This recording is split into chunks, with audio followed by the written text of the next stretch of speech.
Hello, my name is Nirali and welcome to my channel The Bookish Girl Niece। और आज मैं आपको एक और स्टोरी के बारे में बात करना चाहती हूँ जो मैंने हाल में ही पढ़ी थी। 2 दिन या 3 दिन पहले पढ़ी थी, लेकिन वीडियो बनाने का टाइम नहीं मिला। The book named a good girls guide to murder by Holly Jackson. और इसके 2 पार्ट और है because this is a murder mystery series kind of a thing. So या वीडियोज़ में स्पॉयलर्स होने वाले हैं। तो पहले मैं आपको ब्रीफ बता देती हूँ कि क्या है स्टोरी। एक गांव होता है लिटिल क्लिंटन करके, यूएस में छोटा सा गांव होता है, टाउन होता है, आप ऐसा कह सकते हैं। और उस टाउन में एक लड़की होती है, पीपा। Strange name isn't it, but पीपा कॉलेज में पढ़ती है। और वो एक प्रोजेक्ट के बारे में वो एक प्रोजेक्ट उसको उसके स्कूल में या कॉलेज में उसको दिया गया था। तो प्रोजेक्ट में आप कोई भी टॉपिक ले सकते थे। उसकी बहुत सारी वेराइटीज़ होती है कि आप यही टॉपिक ले, ऐसा कुछ डिसाइडेड नहीं होता। लेकिन उसने जो टॉपिक चूज़ किया था वो था एक मर्डर का केस, जो सब गांव वालों की नज़र में, पुलिस की नज़र में सॉल्व हो चुका था, लेकिन पीपा की नज़र में वो सॉल्व नहीं हुआ था। It was a mystery. और ये केस था एंडी बेल का, जिसकी 5 इयर्स पहले, ये कहानी है 2017-18 की। और उसके 5 इयर्स बैक एक गर्ल होती है जो उसी कॉलेज में पहले पढ़ती थी। और 2012 I think 24th of April या 23rd of April something like that, उस दिन उसकी मिसिंग रिपोर्ट आई थी कि she is missing, Andy Bell नाम की गर्ल की। और फिर 2 दिन बाद ये पता चला कि शी इज़ डेड। येट उसकी डेड बॉडी नहीं मिली है अभी तक, लेकिन फिर भी she is dead and she is killed by her own boyfriend Sal Singh. He was an Indian boy और he was also studying in the same college, and they were dating I think 4 to 5 months they have dated each other. So yeah, और जो साल सिंह होता है उसने suicide कर लिया होता है। जो एंडी का मर्डर सामने आता है उसी के 2 दिन बाद उसने सुसाइड कर लिया होता है। और उसने सुसाइड नोट में तो कुछ नहीं लिखा था, कोई भी सुसाइड नोट भी नहीं थी, लेकिन उसने उसके पापा को ये मैसेज किया था सिर्फ कि it was me, I did it, I am very sorry. उतना ही उसने मैसेज लिखा था। और फिर उसकी लाश एक जगह से, गार्डन जैसा एरिया होता है, उस जगह से साल सिंह की लाश मिलती है। जो पुलिस पता कर रही होती है तो साल सिंह की लाश मिलती है। और उसकी लाश के आसपास ही, मतलब उसी की जेब से आई थिंक जो एंडी बेल जिसका मर्डर हो गया था उसका मोबाइल बरामद करते हैं पुलिस। और उसी के जो नाखून होते हैं, फिंगर नेल्स, उसमें खून लगा होता है। और जो फॉरेंसिक रिपोर्ट में आता है तो वो खून किसी और का नहीं, लेकिन एंडी बेल का ही होता है। तो उसने मैसेज भी किया था कि I did it, it was me. Police उसको ढूंढ भी रही थी और एक लौता सस्पेक्ट वही था, साल सिंह। तो सारा का सारा इल्ज़ाम, और उसके फिंगर नेल में से खून भी सना हुआ मिला था एंडी बेल का। तो सीधा सीधा मतलब यही होता है कि उसी ने खून किया है और केस को क्लोज हो जाता है, क्योंकि वो तो अब रहा नहीं, उसने तो सुसाइड कर लिया। और एंडी बेल की अब तक डेड बॉडी नहीं मिली। गांव में पूरा का पूरा गांव वो लोग ढूंढते हैं, लेकिन कहीं भी नहीं मिलती है। तो ये था पूरा का पूरा केस जिसको पीपा स्टडी करने वाली है। और उसको लगता है कि साल सिंह जो है वो इनोसेंट है, उसने मर्डर नहीं किया था। क्यों लगता है ऐसा, हम आगे जानेंगे। तो वो फिर इस प्रोजेक्ट को लेकर बहुत सीरियस हो जाती है। तो वो सबसे पहले सोचती है कि वो क्या करे, किसके पास जाए। अगर ऐसे काइंड ऑफ प्रोजेक्ट होते हैं ना, वो बहुत आप जो मर्डरर है या फिर जिसका मर्डर हुआ है उसकी फैमिली को आप डायरेक्ट कांटेक्ट नहीं कर सकते हैं। अगर आपने ऐसा किया तो वो बाइंड हो जाएगा लॉ में, और आपका प्रोजेक्ट भी फिर वो कैंसिल कर सकते हैं या फिर वॉइड कर सकते हैं, या फिर it's not legal to contact directly with the suspect और विद द विक्टिम। तो फिर भी पीपा सोचती है कि नहीं, मैं तो ऐसे ही कैजुअली इस केस के बारे में जानना चाहती हूँ। I am very very curious about this. तो कहीं से तो स्टार्ट करना पड़ेगा। तो फिर वो साल सिंह का भाई होता है रवि सिंह, उसके घर पे जाती है। और पहले पहले तो वो घर देखती है तो एकदम बंजर सा लगता है दूर से देखने पे, क्योंकि एक घर है जिसके अंदर एक सस्पेक्ट है और उसी ने मर्डर किया था और फिर उसने सुसाइड कर लिया। तो फिर कैसा होगा वो घर? उसमें कुछ ऐसा नहीं, पॉजिटिव वाइब्स नहीं आ रही होगी ऑब्वियसली। लेकिन फिर भी पीपा सोचती है जो होगा देखा जाएगा, लेट मी गो इन। फिर वो अंदर जाती है, फिर नॉक करती है तो फिर एक लड़का दरवाज़ा खोलता है, वेरी हैंडसम मैन। और वो भी साल सिंह का भाई था, तो वो उसकी तरह ही दिखता है। रवि बहुत अट्रैक्टिव होता है, जैसे कि ब्राउन मुंडे होते हैं, वेरी अट्रैक्टिव। तो उसको देख के पीपा मैस्मराइज हो जाती है 2-3 सेकंड की। लेकिन वो रोज़ गेलर जैसी होती है कि उसको फ्लर्टिंग करना नहीं आता। You know what I mean, Rose Geller from friends.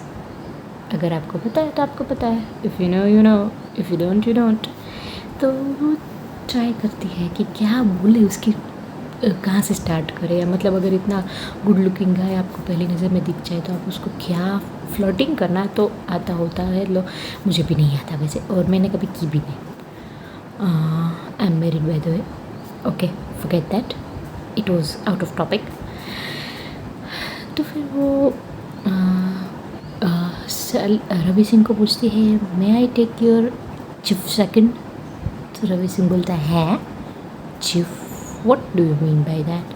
वो कहती है कि आपकी सेकंड का तीसरा भाग क्या आप मुझे समर्पित करना चाहते हैं, अगर मैं इसका शुद्ध हिंदी बोलूँ तो। It was so pathetic line, the first line you would say to any boy. तो रवि सिंह बोलता है okay, may I come in if you I just wanted to talk to you. तो वो बोलता है कौन हो तुम बच्ची, मैं तुम्हें नहीं जानता। It was so pathetic right, I am translating it in Hindi. Okay, थोड़ा सा इंग्लिश बोल के आपको समझाते। तो वो बोलता है कि वो are you and why are you here? तो बोलते हैं कि I am working on a project, college project, and my topic is Andy Bell's murder case. Ouch. Ravi Singh तो उसके सामने ऐसे देखता रहता है कि क्या करे, मतलब उसका ही भाई गिल्टी है मर्डर के इल्ज़ाम में, और उसी के घर पर वो घुस के उसको पूछ रही है कि मैं इसके बारे में आपसे कुछ बात करना चाहती हूँ। तो पहले पहले तो रवि थोड़ा सा हिचकिचाता है, लेकिन फिर वो कहता है ठीक है बैठो, चाय वगैरह पियो, तब तक मैं ठीक है तुम पूछो, लेकिन मैं जवाब दे सकता हूँ उतना दूंगा। तो बोलती है ठीक है। फिर वो कुछ क्वेश्चंस पूछती है और उन दोनों के बीच में वहीं से ही हमको थोड़ी सी केमिस्ट्री नज़र आती है। और वो स्टोरी आगे बढ़ने के बाद ऑब्वियसली बढ़ती जाती है, लेकिन ये ड्रैग्ड आउट कोई ऐसी हमको केमिस्ट्री नहीं दिखती कि पहली नज़र में पहला प्यार एंड ऑल, ऐसा कुछ भी नहीं दिखता। और ऐसा भी नहीं दिखता कि क्रिंजी है, ऐसा नहीं लगता। वेरी ह्यूमरियस और स्टोरी के अकॉर्डिंग बढ़ती हुई हमको उसकी केमिस्ट्री दिखती है धीरे धीरे। तो इट वाज गुड।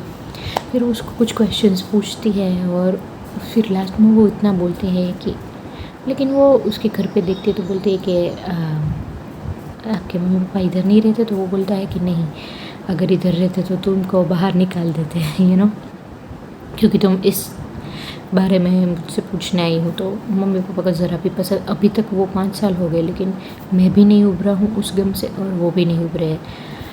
फिर पीपा कहती है कि मुझे भी यही लगता है कि साल सिंह इनोसेंट है। रवि बोलता है व्हाट? वो बोलती है हाँ मैं भी यही मानती हूँ कि साल सिंह ने कुछ नहीं किया, क्योंकि मैं उसको जानती थी, ऐसे करीब से नहीं जानती थी, लेकिन मैं उससे मिली हूँ। उसने मेरी एक बार हेल्प की थी, और जिस तरीके से मैं उसको देखती हूँ और मैं उसको जानती हूँ जितना, मुझे लगता है कि इट्स इनोसेंट, उसने कुछ भी नहीं किया है। तो मैं ये साबित करके रहूँगी। और रवि कहता है ठीक है, अगर कोई हेल्प चाहिए तो बोलना। बोलती है ठीक है, और फिर वो वहाँ से फटाफट चली जाती है। तो इस तरीके से कहानी का थीम है ये कि मर्डर कैसे और वो सॉल्व करती है, और जिस तरीके से वो सॉल्व करती है वैसे कोई डिटेक्टिव या पुलिस ऑफिसर सॉल्व करता है वैसे ही सॉल्व करती है। थोड़ा सा हमको ये इमेजिनरी लगता है क्योंकि एक कॉलेज में पढ़ती हुई लड़की ऐसे केस सॉल्व करने में इतनी होशियार कैसे हो सकती है। कभी उसने कोई केस सॉल्व किया ही नहीं, फिर भी मुझे अगर दे दे तो मैं भी वैसे ही करूँगी, क्योंकि मैं मर्डर मिस्ट्री में बहुत ज़्यादा ही इंटरेस्टेड हूँ। तो और इस कहानी में एक एक पर्सन, जो भी कोई भी सस्पेक्ट होता है, उसकी नज़र में ऐसा होता है कि इस पर्सन के पास जाने पर या उससे पूछने पर मुझे कुछ ऐसी डिटेल मिल सकती है जो पुलिस ने भी नहीं की थी। तो ऐसे ऐसे पहले पुलिस को पूछती है, फिर धीरे धीरे सभी जो भी एंडी बेल से मिले थे, जो भी उसके फ्रेंड्स, उसकी फैमिली जो भी थी, उसके बारे में वो पता लगाती है। फिर जर्नल्स बनाती है, जैसे प्रोजेक्ट में होता है वो, फिर वो अपने पर्सनल में डायरी काइंड ऑफ थिंग होता है, उसमें लिखती जाती है, कंप्यूटर में नोट डाउन करती है। जो भी सबूत मिलता है उसको कंप्यूटर में सेव करके रखती है।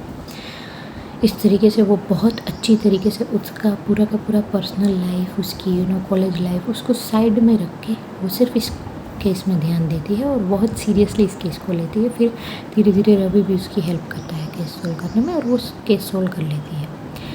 Overall it was a very good story, इसीलिए मैंने इस बुक को रखा है, वरना मैं रिटर्न कर देती हूँ। किसी को बोलना मत।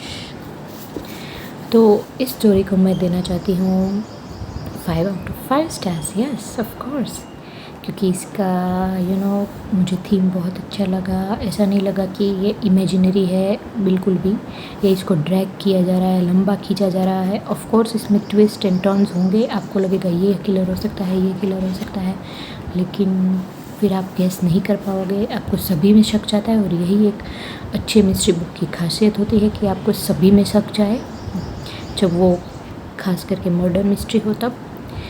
तो फिर you cannot able to put down this book, or I am very eager to read another 2 parts of the book as well. So this was my review. और अगर आपको ज़्यादा स्पॉयलर्स चाहिए तो आप मुझे बताना, मैं इसका पूरा का पूरा डिटेल में आपको पूरी की पूरी स्टोरी बताऊंगी, बिकॉज मुझे ये स्टोरी बहुत अच्छी लगी। First time after reading 5 to 6 books, I found this book an interesting one and a good read.